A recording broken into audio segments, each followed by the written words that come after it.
Very good. Well, it's nice to meet you, man. Thank you so much for taking a minute out today. I appreciate it. Sure, thank you very much. So, before we get into your latest album, Warping, I want to know, living through this pandemic was quite a thing, especially for the musician community. How much Yeah. of living through that influenced either this album or has kind of changed the way that you do things now? Hmm. Um, so it was an album that I put through in the pandemic, which was called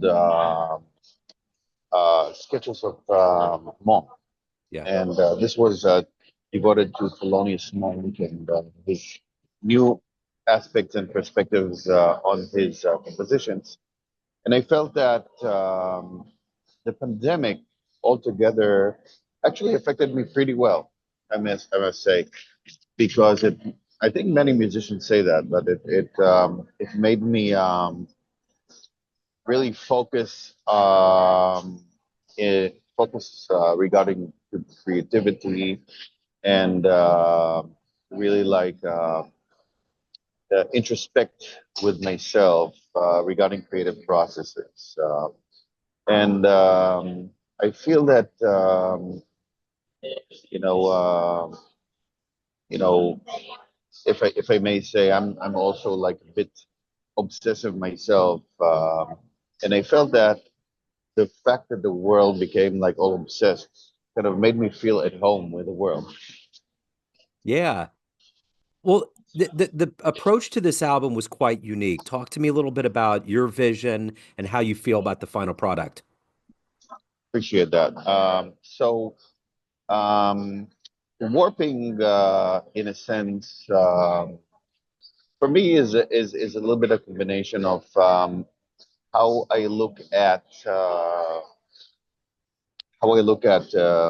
my view, which is very important to me, of modern classical, modern physics. I mean, modern classical is another issue. Modern classical music, yet I didn't speak about it yet. So modern physics and the idea of warping, the idea of the fact that through entanglement, we could warp the speed of light, which it's a concept that I think about a lot.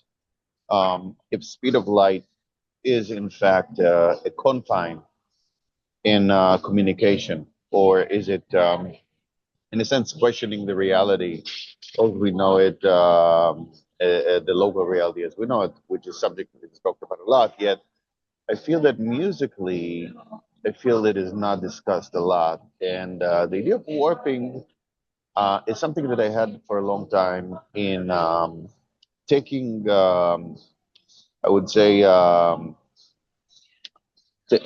taking jazz compositions and looking at their nonlinear aspect, which means you could reach any point in the jazz composition. You see it in a sense as existing as a cluster where past, present, and future coexist, or exist as a cluster or as a unity, and then looking at the composition as something we can tap anytime, any point in time and space of that composition. That's something that I've done even before. And in warping, it was also an idea of taking that leap and making leaps within the taking a leap within the spiritual sense, in the level of interpretation. And so it's a warping in both from a scientific perspective, from a formal perspective, and also like abstraction perspective. And what do I mean by abstraction is that how do I interpret or approach the idea of an anchor line, something that is a compositional system that I kind of framed, coined, um, which is a segment which unfolds um, to entire composition through improvisation using composition skills like augmentation, diminution, and so forth. So, in a sense, taking the, I would say, um taking the idea of that segment and how and relating it to it or unfolding it through the various levels of abstraction and jumping through, and that is where Kabbalah comes in, the Pshat, Eretz, and so, which is four different levels of abstraction. And so this is a little bit some words about warping. I don't know if I replied to the question. Yeah, no, I dig it. No, I'm glad you elaborated on that. So I'm curious at the end of the day, what are you hoping the listener gets from this album? Okay, so I feel that what I am proud about in this in the achievement of this album is scope, I would say, of the build up, scope of the evolution through compositional and improvisational evolution, um, especially the first song. I feel, but other songs as well. I feel that it builds up to perhaps I would dare say, almost symphonic levels of evolution, or I would say, and unfoldment, I would say. And I feel that this could take you as a listener to different worlds, both spiritually and artistically. So take me back to the beginnings of your life. Where were you born and raised, and how did the piano become your world, and more specifically, jazz? How did this evolve into your career and your focus? Yeah, yeah. So I started at the age of five drums. I was listening to African music. I was just obsessed with African drumming. There was at the time uh, a I would say an album of African, very popular. It was a little popular, but had a lot of drumming that I felt was tribal. It was called Ipi Tombi. It was throughout the world, and I was listening as a child a lot to that album. Just listening again and again, again, again. And then I was drumming on every table, and my mom purchased for me like tom tom drums or like congas, African drums in a sense. And I began drumming on that, then began taking drumming lessons also on drums. That was at a five. And then there's a piano in the apartment. So I just like began by ear, I began like picking up different lines. I started with the Prelude and Fugue of Bach in D minor by ear, and then my mom sent me to a a instructor that built me a little bit because I didn't read notes, and actually he gave me notes to read, and every time I looked at the numbers above the notes, the numbers in order to figure out which finger goes. And then at some point he he realized I do that, and he was hiding with his finger the he was Argentinian, and so he was hiding the with his finger the numbering, and then I didn't know what were the notes, and that was one of the ways I went around him. And another way was that I asked my mom, who knew how to read notes. I asked her to play it for me, and I learned it by ear. So, yet, you know, that was when I was entrenched in the classical world, and which eventually I learned how to read scores, and even at some point went and accompanied a choir in Israel with the Philharmonic.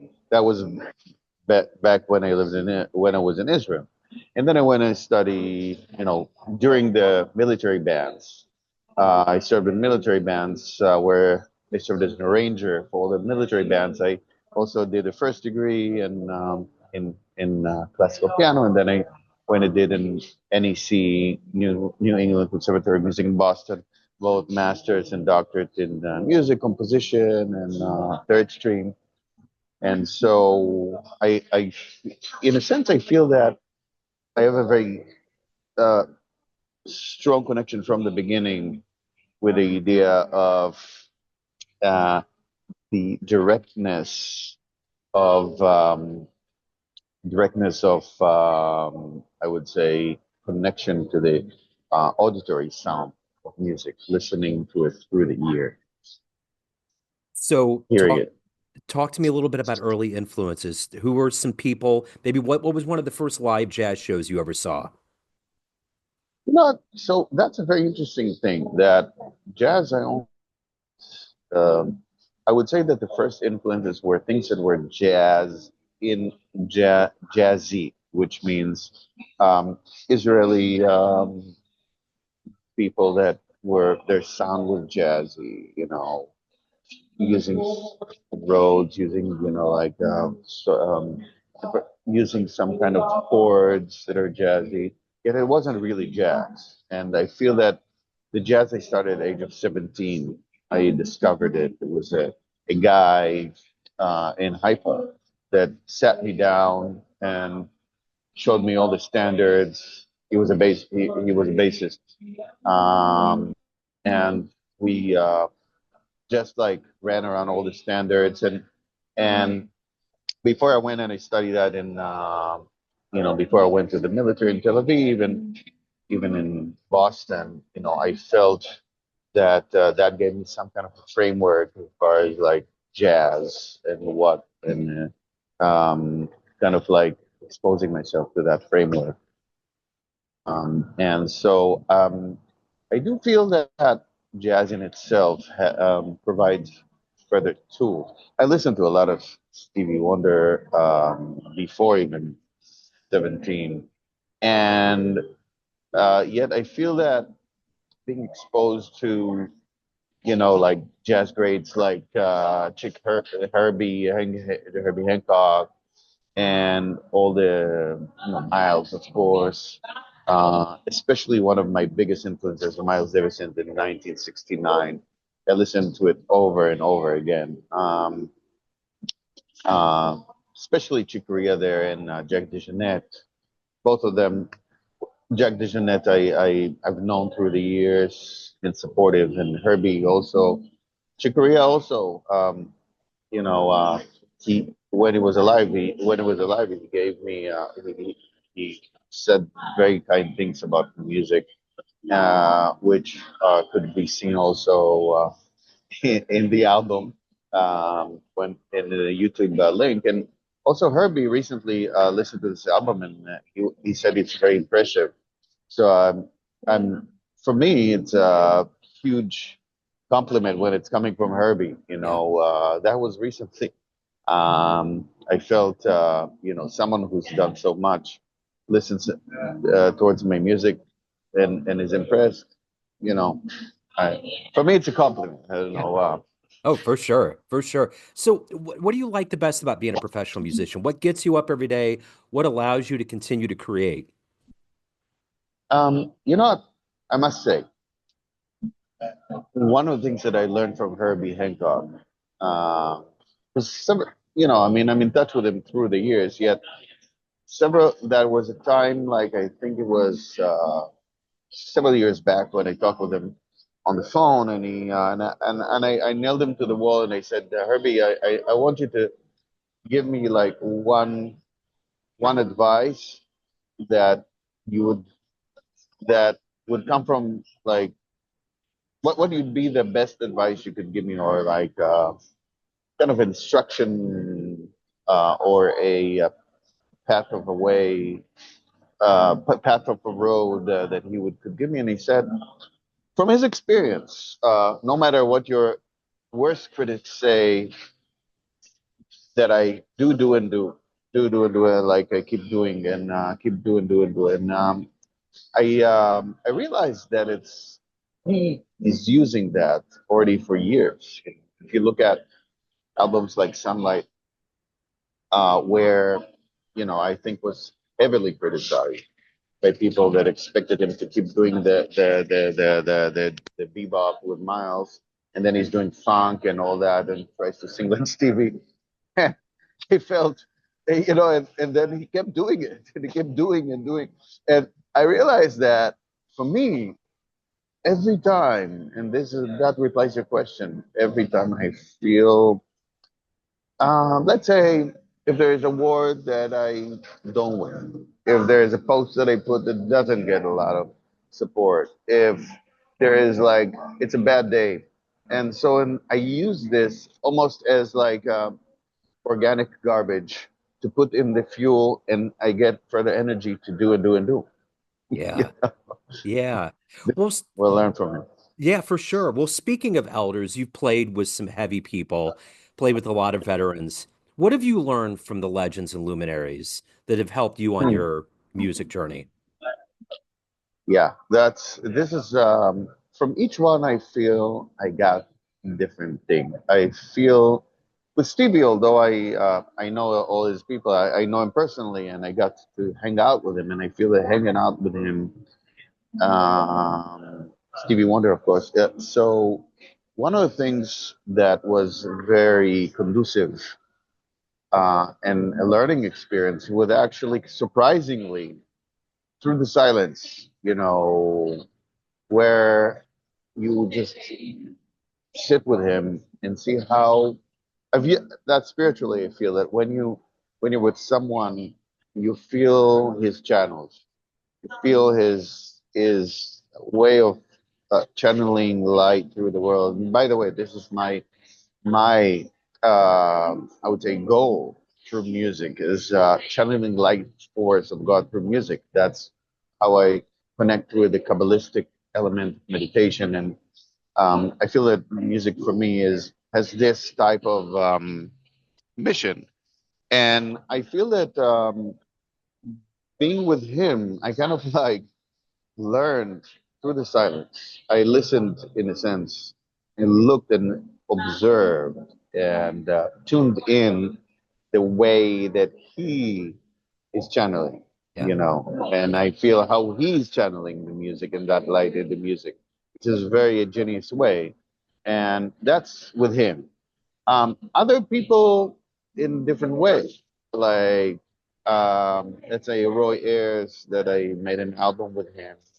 I feel with Roy, it was through his support. One time, one of the first times we hung out together, and I played him something, and he said, who it reminds me? So I said, no, who does it remind you? He said, yeah, you know who? I said, who then? Reminds me of myself.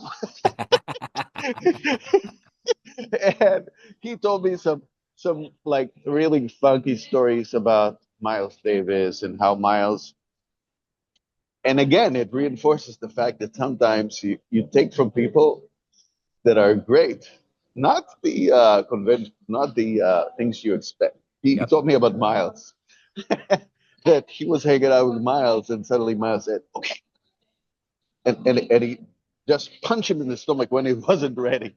Miles loved boxing, and so he punched Roy. And Roy was prepared because someone told him he was going to punch him, and he gained his admiration to Roy through that. And so he told me that, and then like just hanging out and his support, and his daughter Ayana also throughout the years. I'm sending her stuff, and she's giving me feedback.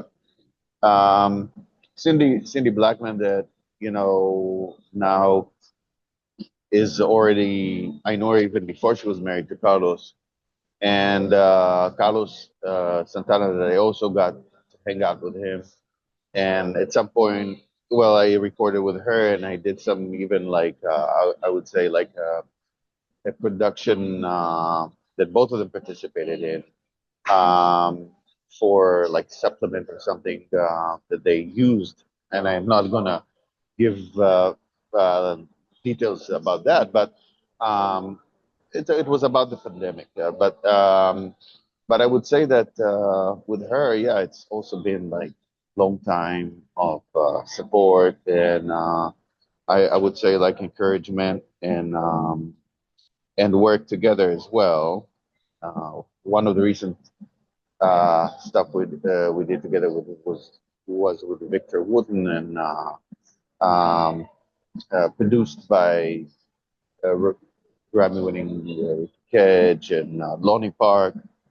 And we did a song called Fields, named Fields, that we each one recorded in a remote way, and made it happen, which is was an experience as well.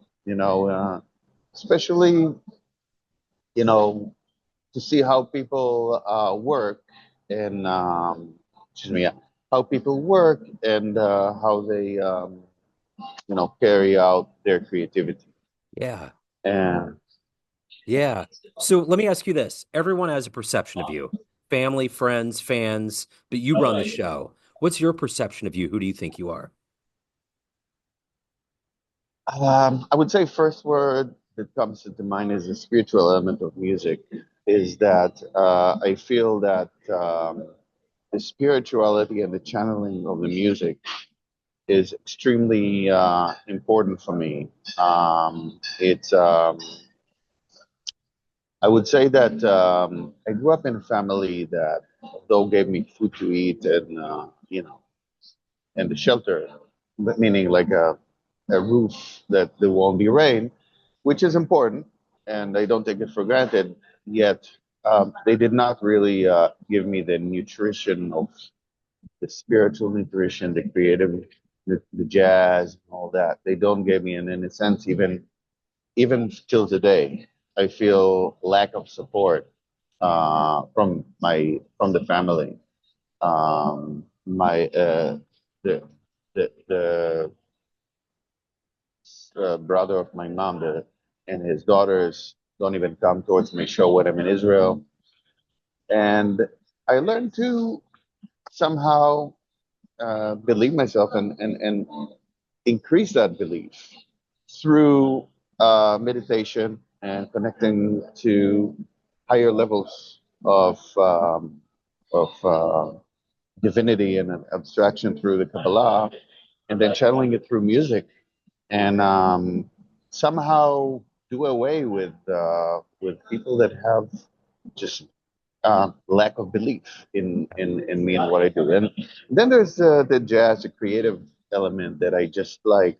There are particular moments in jazz history that I just connect with, and I feel use the imagination to somehow um, liken myself to those models. If it's Chicken the Air, 69, Herbie Hancock, the jazz greats, and that actually I feel very very fortunate to know and to get to know a lot of them actually. Yeah. So it's pretty cool. Yeah. That's wonderful. Let me ask you this. Where's the best place for people to pick up warping that would benefit you the most? Is it on Bandcamp? No, actually, I am pretty happy with the YouTube, with the YouTube upload that I made, because I uploaded as a preview. To me, and I want to add here another quick thing, Yeah. is that for me, I believe the way I see it is that, I don't look at Spotify and the clicks for, for money. Like, I think it's a distraction. Like Bjork said, she doesn't believe in Spotify, and me also. I feel that there's a damage and harm when artists is being viewed through just clicks or numbers. And I feel that in regarding how I feel that, for instance, when Stevie has a new song and it is being played by a girl in Egypt that was just like, let's say, beaten by a father or something, and it makes her happy and changes her. That click, that 10 cents that Stevie gets for changing her life is not the money that is not the reward, is not the money that he gets. I believe that there is what I call a nonlinear compensation. Yeah. Which I feel not many musicians are aware of yet, but the universe has its own ways of compensating in a nonlinear way. And then, I believe several years ago, I was hanging out with Stevie Wonder's keyboardist, and he mentioned that Stevie just had a show in like a private yard of the millionaire, and he got like $500,000 or $1 million just for that, with no expenses. So that would be a way of the universe kind of like giving a nonlinear compensation, Yeah. to a musician. This is why I say I would direct people to the YouTube link, where I don't think I make clicks off Instagram, but I do feel that the music is being shared, and this is what is important. This is really what is important for me. Not the Instagram, the Spotify clicks are not important for me. Yeah. Excellent. Well, I will make sure to put links in the show notes. Kobi, it was so nice to meet you. Thank you, sir, for your stories. Very nice. Very nice. I appreciate your questions. Yeah. Thank you.